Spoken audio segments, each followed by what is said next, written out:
حضرت داؤد علیہ السلام کو اللہ نے حکومت بھی دی اور نبوت بھی۔ قرآن میں ہے اوپن کوٹ وشددنا ملکہ وآتیناہ الحکمت وفصل الکتاب، یعنی ہم نے ان کی بادشاہت کو مضبوط کیا، انہیں حکمت اور فیصلہ کرنے کی صلاحیت عطا کی۔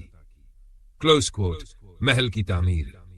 حضرت داؤد نے ایک محل قلعہ گھر بنایا جو عظمت و شان کا نمونہ تھا۔ عام بادشاہ اپنے محلات پتھروں، مزدوروں اور غلاموں کے ذریعے بنواتے تھے، لیکن داؤد علیہ السلام کو اللہ نے خاص معجزہ دیا تھا کہ لوہا ان کے ہاتھ میں موم کی طرح نرم ہو جاتا تھا۔ وہ خود زرہیں بناتے، لوہے کو اپنی مرضی کی شکل میں ڈالتے۔ محل کی تعمیر میں بھی یہی خصوصیت کام آئی، یعنی آپ کا گھر یا قلعہ عام انسانی محنت سے کہیں بڑھ کر تھا۔ ان کا محل نہ صرف ایک شاہی گھر تھا بلکہ وہاں سے عدل و انصاف کے فیصلے بھی جاری ہوتے تھے، اس لیے اسے عدل و انصاف کا مرکز کہا جا سکتا ہے۔ سب دنیاوی حکومت بھی اللہ کی عطا ہے، لیکن اصل کمال یہ ہے کہ حاکم عدل قائم کرے۔ حضرت داؤد علیہ السلام کا محل ہمیں یاد دلاتا ہے کہ حقیقی عزت و جلال دولت اور دیواروں سے نہیں بلکہ عدل اور اطاعت الہی سے ملتا ہے۔ 3 پتھروں کا معجزہ۔ یہ واقعہ حضرت داؤد علیہ السلام کے بچپن یا جوانی کے زمانے کا ہے، جب وہ ابھی نبی نہیں بنے تھے۔ پس منظر، بنی اسرائیل کا دشمن ایک بڑا ظالم بادشاہ تھا، جالوت۔ وہ لوگوں پر ظلم کرتا، بنی اسرائیل کو دبانے کی کوشش کرتا۔ بنی اسرائیل کے لشکر کے مقابلے میں اس کا لشکر بہت بڑا اور طاقتور تھا، کوئی اس کا مقابلہ کرنے کی ہمت نہ کرتا۔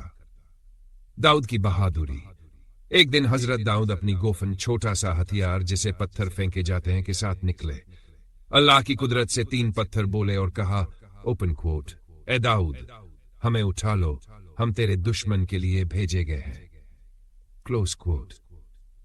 3 داؤد نے تینوں پتھروں کو اٹھا کر اپنی تھیلی میں رکھ لیا۔ جب میدان جنگ میں جالوت سامنے آیا، سب ڈر گئے، لیکن حضرت داؤد نے اللہ پر بھروسہ کیا۔ داؤد نے اپنی گوفن میں پتھر ڈالا اور جالوت کی طرف پھینکا۔ اللہ کے حکم سے تینوں پتھر آپس میں جڑ گئے اور ایک بڑا پتھر بن گئے۔ وہ پتھر اتنی طاقت سے جا کر لگا کہ جالوت کی پیشانی پھٹ گئی اور وہ وہیں گر کر ہلاک ہو گیا۔ نتیجہ، پورا لشکر بھاگ گیا۔ بنی اسرائیل کو فتح ملی اور اللہ نے اسی دن سے داؤد علیہ السلام کو عزت عطا فرمائی۔ اللہ پر بھروسہ۔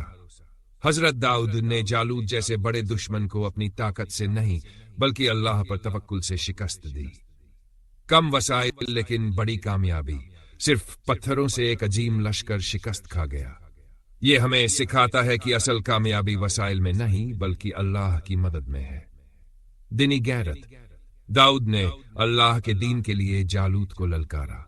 سبق امت مسلمہ کے لیے، اگر ہم ایمان، اخلاص اور توکل کے ساتھ اٹھے تو بڑے بڑے دشمنوں کو شکست دے سکتے ہیں۔ حضرت داؤد علیہ السلام کے محل اور 3 پتھروں کے معجزے سے ہمیں 3 بڑی باتیں یاد رکھنی چاہیے۔ حاکم ہو یا عام انسان، عزت عدل اور اطاعت الہی میں ہے۔ ایمان اور اللہ پر بھروسہ انسان کو ناممکن لگنے والے کام میں بھی کامیاب کرتا ہے۔ دشمن کتنا ہی طاقتور کیوں نہ ہو، اللہ کے حکم سے ایک چھوٹا سا پتھر بھی فیصلہ کن بن سکتا ہے۔ آخر میں دعا، اللہ تعالی ہمیں حضرت داؤد علیہ السلام کے عدل، ان کی بہادری اور ان کے ایمان سے سبق لینے کی توفیق عطا فرمائے۔